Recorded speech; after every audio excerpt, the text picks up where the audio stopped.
So in this short quick video I'm gonna show you how to fix WhatsApp video call minimize problem. First thing, open the settings, go to your apps. When you go to the apps on this page, you will find all the apps that you have.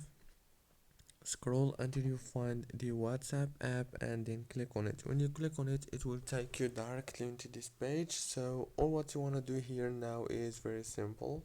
Just click on this option here in the top and then go to the permissions. Make sure that all the permissions are enabled, especially the phone permission.